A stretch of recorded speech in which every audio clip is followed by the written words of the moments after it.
I'm Noah, I'm 22. I'm a UBC student and I can fight.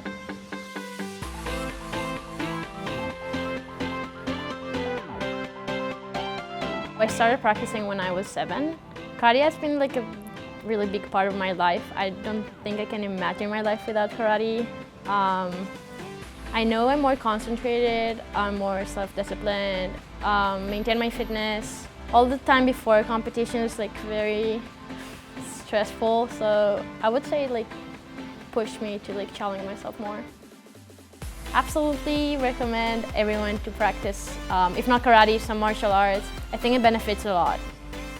I am Sensei Ramin Imami. I've done karate for about 30 years. I'm a 5th degree black belt in Shotokan Karate.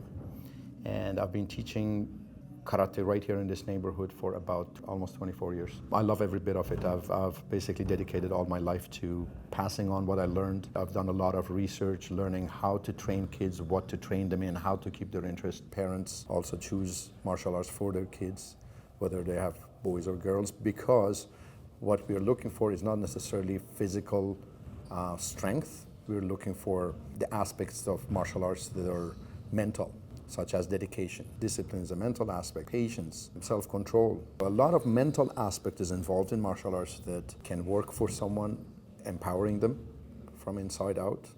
And not all of it has to do with how many push-ups they can do or how strong their legs or biceps are. It's thinking of situations where your life is in danger, or it could be that you're being bullied. But when you think of self-defense as not as a martial arts system, but you're looking at it as just a short-term self-defense crash course that a lot of people look for, and they hope that can help them if someone jumped them outside of a bar. Self-defense doesn't work that way. You never know when someone is going to jump you, when someone is going to corner you. The skills you want to be able to rely on have to be a part of you, have to be a lifestyle. If karate is done the right way, it supplements anyone that's involved in it. All martial arts styles help people with building their confidence so they can stand for their right. I encourage them to look into martial arts seriously, not as a game. The kids can play their games, they can play basketball and hockey and ping pong all they want, but martial arts is for life. It's for defending themselves when that time comes that they have to stand up and protect themselves. When mom and dad are not around, we need to train them.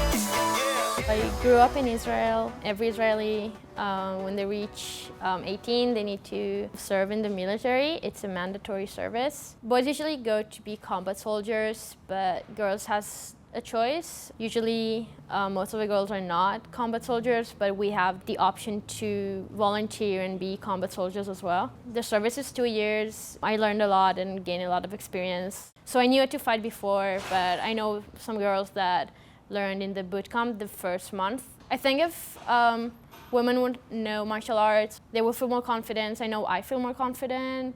Like walking the street, I'll be like, yeah, well, worst case, I'll just have to fight or something. Pretty sure it will help preventing some like assaults in any kind. I think it will help a lot. Original martial arts are not really designed for sports events when you know you're going to be competing against someone, say, next month. So you go and prepare yourself, and next month you're going to jump into a match. Real life self-defense happens out of nowhere, when you least expect it. People that hope they can defend themselves better, they need to be involved on a regular basis. Every movement is a part of you.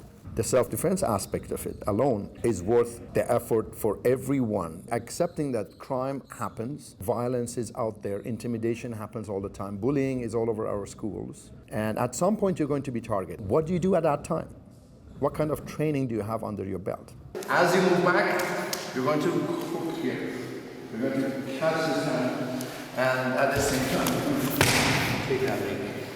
You're going to have a takedown. And you go.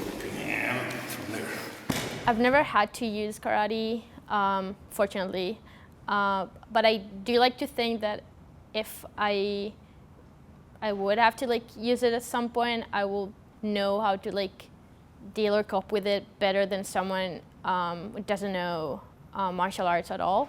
But I'm glad I didn't have to like use it ever. Yeah, especially boys were like, oh yeah, you can fight, show me how you punch, show me how you kick, like let's fight. And it felt like they're kind of joking. Usually I didn't really like to like fight them because I felt like they're kind of joking at me, but yeah, sometimes they would just like punch them or something like as a joke. And they'd be like, oh, you really do know how to punch. And I'll be like, yeah. In the style of martial arts that we teach, we are focused on a lot of things such as goal setting that a man or woman can do, learning a thing or two about dedication, about self-discipline. Physically speaking, even when they're younger, when they grow older, the story could be a little bit different because men usually are stronger, they grow bigger to be taller, but they're not necessarily always more successful because amazingly enough, we find that girls, and this now we're talking adults, women understand the program better. They follow the system better.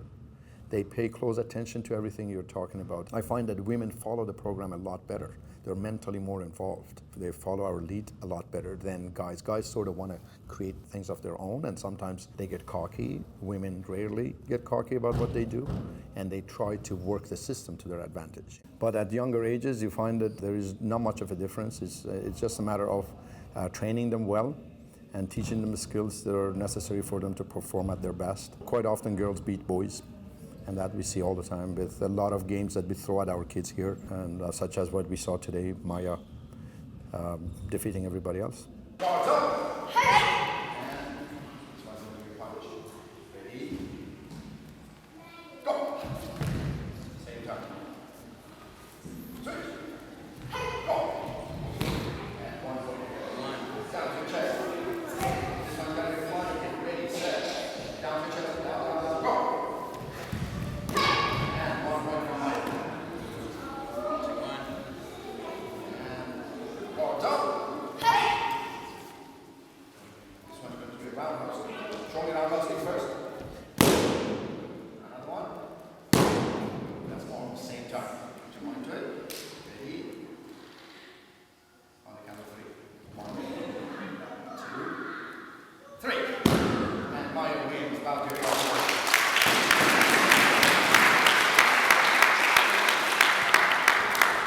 I think it's like a norm that girls should be protected. Girls cannot defend themselves, or some guy should walk a girl home because what if someone will attack them, and the guy should be there to protect a girl or like his girlfriend. And I just disagree. I think like girls should be able to protect themselves and they don't need protection all the time. It's like society just treat girls as like weak and incapable, and I just don't think it's the case. I think girls has like a lot of power and they're not weak at all. And like, I mean, what makes us like weaker? Like, why can't we fight but like boys can? I just don't think that's the way it should be. I think girls should know how to defend themselves and be more confident because we're strong too.